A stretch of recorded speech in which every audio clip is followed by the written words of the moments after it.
లక్ష్మీదేవి కటాక్షం ఎప్పుడు మనపైన ఉండాలంటే విశేషమైన లక్ష్మీ పూజ చేయాలి. ఇంట్లో కాసుల వర్షం కురిపించే లక్ష్మీదేవి పూజ పొందాలంటే ముట్టిందల్లా బంగారం అవుతుంది. ఎలా చేయాలనేసి ఈ వీడియోలో చూద్దాం. శుక్రవారం అంటేనే లక్ష్మీదేవికి చాలా ఇష్టమైన రోజు. లక్ష్మీదేవిని త్వరగా ప్రసన్నం చేసుకోవాలంటే ఏదైనా ఒక శుక్రవారం రోజున లక్ష్మీదేవి ప్రత్యేకించి పూజించాలి. మీ ఇంట్లో ఆర్థిక సమస్యలు లేకుండా ఉండాలంటే లక్ష్మీదేవి అనుగ్రహం తప్పనిసరిగా ఉండాలి. లక్ష్మీదేవిని పూజించడం వల్ల మీ కుటుంబంలో సుఖ సంతోషాలు ఏర్పడతాయి. ఇంటిలో ఐశ్వర్యం రెట్టింపు అవుతుంది. అలాగే మీ ఆస్తిపాస్తులు పెరుగుతాయి. కాబట్టి ఏదైనా ఒక శుక్రవారం రోజున ఇలా శక్తివంతమైన కోరికతో ప్రసాదించే లక్ష్మీదేవి పూజ చేసి చూడండి.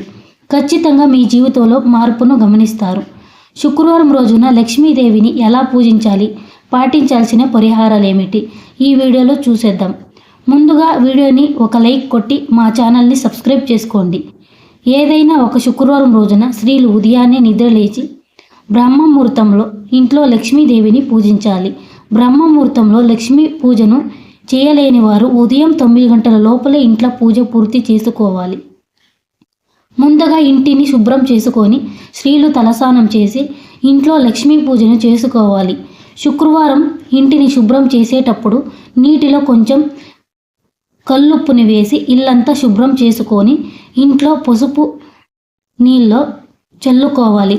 ప్రతి శుక్రవారం ఇలా చేస్తూ ఉంటే డబ్బు పరంగా మీ ఇంటికి బాగా కలిసి వస్తుంది.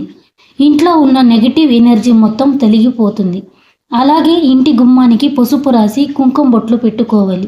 అష్టదళ ముగ్గు అంటే లక్ష్మీదేవి చాలా ప్రీతికరమైంది. కాబట్టి ప్రతి శుక్రవారం రోజు ఇంటి గుమ్మం ముందు అష్టదళ ముగ్గు వేసుకోండి. లక్ష్మీ కటాక్షం మీ ఇంటిపై ఉంటుంది. ఇంట్లో పూజ ప్రారంభించే ముందు పూజా గది ముందు కూడా ఒక అష్టదళ ముగ్గు వేసి లక్ష్మీ పూజను ప్రారంభించండి. ముందుగా లక్ష్మీదేవి పటానికి శుభ్రం చేసుకొని పసుపు రాసి కుంకుమ బొట్లు పెట్టి లక్ష్మీదేవి పటాన్ని పూలతో అలంకరించుకోండి. గులాబీ పూలు అంటే లక్ష్మీదేవికి చాలా ఇష్టం పూలు కాబట్టి గులాబీ పూలు చాలా ఇష్టమైన పూలు కాబట్టి శుక్రవారం పూజ చేసేటప్పుడు లక్ష్మీదేవికి గులాబీ పూలను సమర్పించండి. మీరు పూజ చేసేటప్పుడు రెట్టింపు పుణ్యం లభిస్తుంది. లక్ష్మీదేవి చిత్రపటానికి 5 గులాబీ పూలను పెట్టి మీ మనసులో ఏదైనా కోరుకోండి. ఇలా కోరుకున్న మీ కోరికలన్నీ ఖచ్చితంగా నెరవేరుతాయి. ఈ విధంగా అమ్మవారి పటాన్ని అలంకరించుకోండి. ముందుగా గణపతి పూజకు చేయాలి కాబట్టి ఒక పసుపు గణపతికి కుంకుమ బొట్టు పెట్టి పుష్పాలను సమర్పించండి. మీ కుటుంబంలో ఉన్న సమస్యలను తొలగిపోయి అష్టైశ్వర్యాలను పొందాలంటే గణపతి పూజ చేసి తర్వాత లక్ష్మీ పూజ చేయాలి. శుక్రవారం చేసే లక్ష్మీ పూజలో ఖచ్చితంగా 2 దీపాలు వెలిగించాలి. మొదటి దీపం లక్ష్మీదేవికి అంకితం, ఇంకా రెండవ దీపం విష్ణుదేవినికి అంకితం. కాబట్టి శుక్రవారం ఇలా పూజ చేసేటప్పుడు మీ పూజా గదిలో 2 దీపాలు వెలిగిస్తే మీ ఇంటికి అష్టైశ్వర్యాలు లభిస్తాయి. అన్ని నూనెల కంటే ఆవు నెయ్యి చాలా శ్రేష్టమైనది. మరియు ముఖ్యంగా శుక్రవారం నాడు లక్ష్మీదేవి పటం ముందు ఆవు నెయ్యితో దీపారాధన చేస్తే లక్ష్మీదేవి త్వరగా ప్రసన్నమవుతుంది. ఇంట్లో డబ్బుల కష్టాలు తొలగిపోతాయి. మీ కుటుంబానికి సిరి సంపదలు కలుగుతాయి. ప్రమిదలలో 5 ఒత్తులు వేసి ఆవు నెయ్యితో దీపారాధన చెయ్యండి. ఇంకా లక్ష్మీదేవి పూజలో నైవేద్యంగా ఏదైనా తీపి పదార్థాలు నివేదించండి. అయితే విశేషంగా లక్ష్మీ పూజలో 5 తమలపాకులను లక్ష్మీదేవికి సమర్పించండి. ఎందుకంటే తమలపాకులు ధనలక్ష్మి ఆకర్షిస్తాయి. కాబట్టి ఒక తమలపాకును తీసుకొని తమలపాకుపై 11 రూపాయల నాణేలు పెట్టండి. పూజ పూర్తయిన తర్వాత ఈ రూపాయి నాణేలు తీసి మీ బీరువాలో పెట్టుకోండి. దీనివల్ల మీ ఇంటి ఆదాయం పెరుగుతుంది. లక్ష్మీదేవి అనుగ్రహంతో త్వరలోనే మీ ధనవంతులు అయ్యే అవకాశం ఉంటుంది. ఇలా పూజ చేసే సమయంలో శ్రీ సూక్తాన్ని పఠించడం వల్ల లక్ష్మీ అనుగ్రహం ఖచ్చితంగా లభిస్తుంది. శ్రీ సూక్తం చదవలేని వారు ఓం శ్రీ నారాయణ నమః అనే మంత్రాన్ని 21 సారి జపించండి.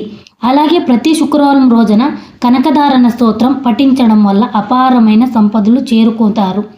ఎవరైతే డబ్బుల సమస్యతో బాధపడతారో అలాంటి వారు శుక్రవారం పూజ చేసేటప్పుడు అమ్మవారికి నైవేద్యంగా 2 ఎండు ఖర్జూరాలను నివేదించండి.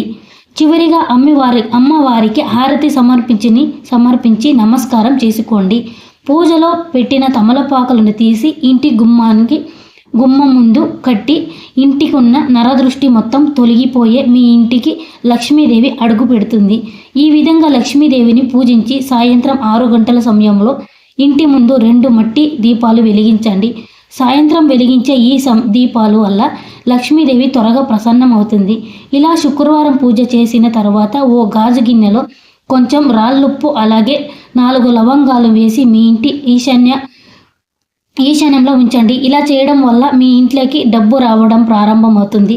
ఉత్తర దిశలో కుబేర దిశగా పరిగణిస్తారు. కుబేరుడు సంపదలకు దేవుడు కాబట్టి ప్రతి శుక్రవారం రోజున మీ ఇంటి ఉత్తర దిశలో కొన్ని పసుపు నీళ్లు చల్లి శుభ్ర చేసుకోండి.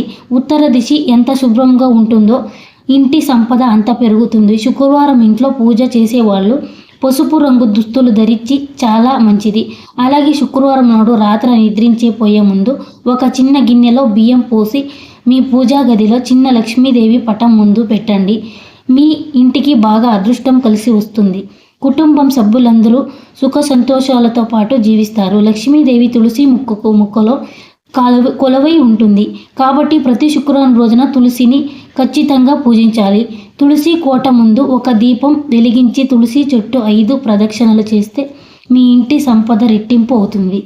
మీ ఇంట్లోకి అకస్మాత్తుగా డబ్బు వస్తుంది వెంటనే లక్ష్మీ ప్రదక్షిణం కాబట్టి శుక్రవారం రోజున పొరపాటున కూడా వెన్నను కరిగించకూడదు. అలాగే శుక్రవారం రోజున పొరపాటున కూడా నలుపు రంగు బట్టలు వేసుకోరాదు. దీనివల్ల ఎలాంటి శని దోషాలు ఏర్పడతాయో అలాగే శుక్రవారం మాంసాహారం తినకూడదు. అలాగే శుక్రవారం రోజున ఇంట్లోని చెత్త బుట్టను పడేయరాదు. దీనివల్ల మీ ఇంట్లో డబ్బు సమస్యలు అలాగే శుక్రవారం రోజుల్లో మగవారు క్షౌరం చేయించుకోరాదు. గోర్లు కత్తిరించకూడదు. ఈ వీడియో మీకు ఏమనిపించిందని కామెంట్లో తెలియచేయండి. అలాగే అందరూ సబ్స్క్రైబ్ చేసుకోండి, లైక్ చేయండి, షేర్ చేయండి, కామెంట్ చేయండి.